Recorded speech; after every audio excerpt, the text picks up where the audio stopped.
I'm Supervisor Charles McGlashan, President of the Marin County Board of Supervisors. Job one over the last 4 years has been to dramatically cut our use of resources. We got plastic out of our cafe. We now use cornstarch, biodegradable dishware and utensils. We're cutting use of paper, using double-sided printing. A more recent initiative has been to ask all of the department heads to get rid of those single-use plastic bottles. We received some scientific data suggesting that plastic now outweighs phytoplankton in our oceans by a ratio of 6 to 1. On the public policy side, which is our second major thrust, there's an enormous amount of work to do. 62% of our greenhouse gas as a community comes from driving our cars around. Is an initiative we launched over 4 years ago to look at Marin clean energy. This proposal gives us the chance to cut our greenhouse gas emissions by 350,000 tons every year, starting next year if we do this. What it means is that we would move every single home and business in Marin County to all renewable power in about a year, and we can cut those greenhouse gas emissions enormously. The role of government is to make being green easier. Finally, at home, there are still things that would help dramatically. Allowing our kids to walk to school, recycling more, putting our food waste into our own compost bins, and frankly, changing those light bulbs. If we do it all at home, at work, and government does its job providing a good public policy framework, we might actually get there. It's a bold future that we face. Let's change those light bulbs. My name is Ralph O'Rear. I'm the Vice President of Facilities and Planning at the Buck Institute for Age Research.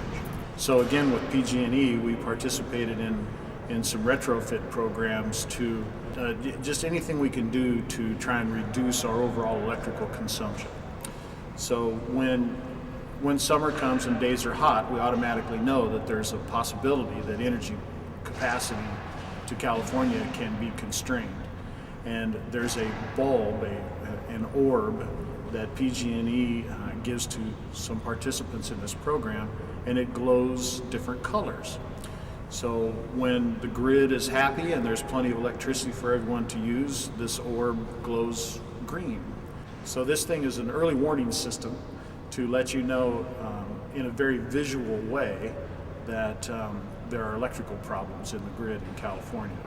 Yeah, since we've been here, I think we're averaging around $50,000 to $55,000 a year in energy savings. So there's kind of like the moral and ethical obligation to participate in these kinds of programs, and that's coupled with a practical benefit that actually has dollar signs attached to it.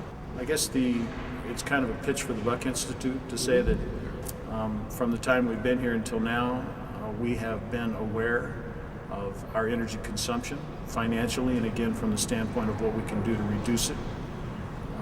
And we've had a lot of support through every aspect of the Institute, right up through the Board of Trustees, to try to do the best we can with our facilities and with our consumption and use of energy to use as little as possible. My name is Linda Jackson. I work for the City of San Rafael, and one of the most exciting things we're doing right now at the City of San Rafael is starting a climate change action plan process.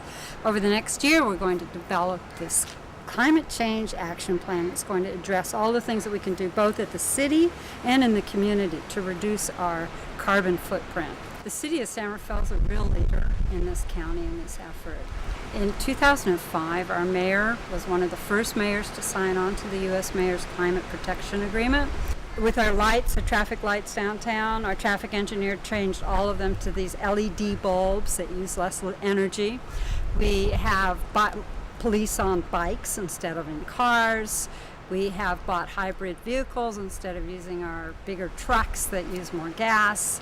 We are moving toward electronic meeting notices and electronic staff reports available online rather than sending everything out by snail mail. Today, when I see my daughters and their friends and what they're going through and just realizing this all over again and feeling it so deeply because the challenges are more pressing and more important than they were 20 or 30 years ago. We're there now to really, we have to make a difference. We have to really get down and see what kind of changes can we make so that we can make a real reduction in greenhouse gases.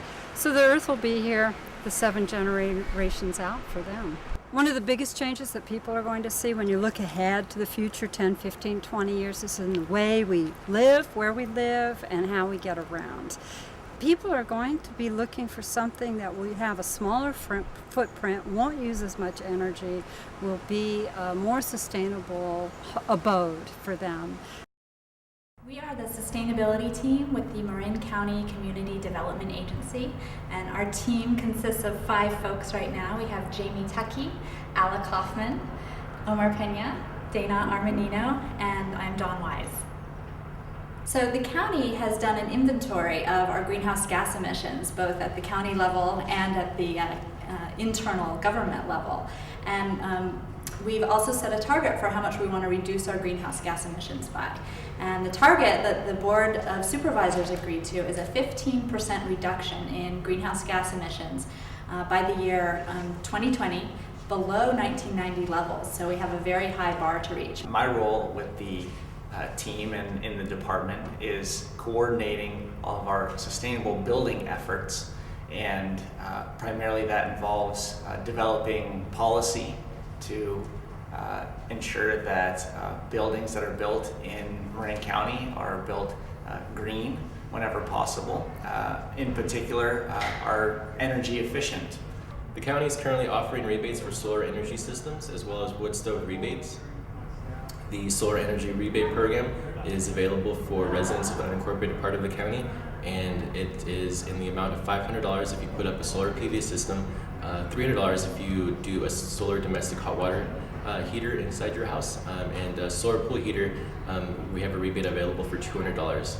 For more information on this rebate, you can visit marinsolar.org. Since 1990, about 38,000 tires have been cleaned up in the county and removed from these illegal stockpiles, which is really great because they serve as environmental hazards. For one, they create a habitat for disease-carrying mosquitoes and rodents, and they serve as fuel to ignite massive fires that are really difficult to extinguish, and the fires pollute the air and waterways in the county.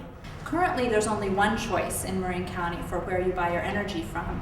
And what we'd like to do through Marin Clean Energy is offer another choice to customers that could be 100% renewable power. Right now, folks are only getting about 12% renewable power in their energy mix. So we're really excited about this initiative. The other exciting thing about this proposal for Marin Clean Energy is that we could reduce our greenhouse gas emissions by about 15% overnight just by launching the program.